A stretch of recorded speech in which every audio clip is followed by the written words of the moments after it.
నమస్తే, welcome to TS three news. నేను సృజన.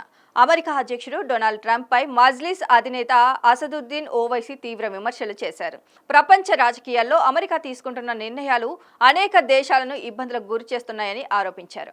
ముఖ్యంగా హార్ముజ్ ప్రాంతంలో భారతీయ నౌకలపై అమెరికా బలగాల దాడి చేయడాన్ని ఆయన తీవ్రంగా ఖండించారు. భారత ప్రయోజనాలను దెబ్బతీసే విధంగా అమెరికా వ్యవహరిస్తోందని, ఈ అంశంపై కేంద్ర ప్రభుత్వం స్పష్టమైన వైఖరి ప్రకటించాలని డిమాండ్ చేశారు.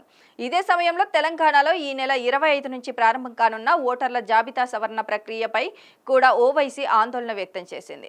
కేంద్ర ఎన్నికల సంఘం అఖిలపక్ష సమావేశం నిర్వహించి అన్ని పార్టీల అభిప్రాయాలు తెలుసుకోవాలని కోరారు. నాంపల్లిలో వివిధ మత పెద్దలతో ప్రత్యేక సమావేశం నిర్వహించి ఎస్ఐఆర్ ప్రక్రియలో తలెత్తే సమస్యలపై చర్చించారు.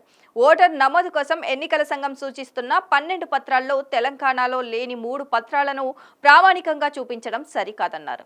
శాశ్వత నివాస ధృవీకరణ పత్రం, జాతీయ సిటిజన్ రిజిస్టర్, ఫ్యామిలీ రిజిస్టర్ వంటి పత్రాలు రాష్ట్రంలో అందుబాటులో లేవని గుర్తు చేశారు.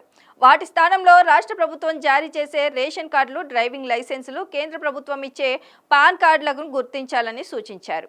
ఈ అంశంపై ముఖ్యమంత్రి రేవంత్ రెడ్డి కేంద్ర ఎన్నికల సంఘానికి లేఖ రాయాలని డిమాండ్ చేశారు. ఎస్ఐఆర్ ప్రక్రియ వల్ల ముఖ్యంగా పేదలు, ముస్లింలు, దళితులు తీవ్రంగా ప్రభావితమవుతారని ఓవైసీ ఆరోపించారు.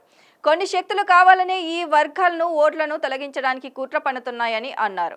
జహీరాబాద్ నియోజకవర్గంలో 2.86 లక్షల మంది ఓటర్లలో 1.79 లక్షల మంది అనామలీస్ జాబితాలో చేర్చడాన్ని తీవ్రంగా తప్పుపట్టారు. అక్కడ విధులు నిర్వహిస్తున్న బిఎల్ఓల పేర్లను కూడా అదే జాబితాలో చేర్చడం ఎన్నికల వ్యవస్థలో ఉన్న లోపాలకు నిదర్శనమన్నారు.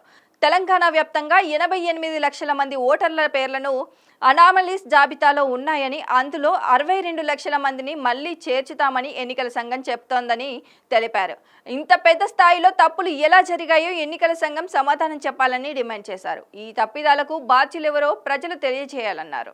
మీనాక్షి నటరాజన్ నామినేషన్ తిరస్కరణ అంశంపైన ఓవైసీ స్పందించారు. భారతీయ న్యాయ సంహిత ప్రకారం ఎఫ్ఐఆర్ నమోదు కాకుండా కేసు ఉన్నట్టుగా పరిగణించరాదని వ్యాఖ్యానించారు.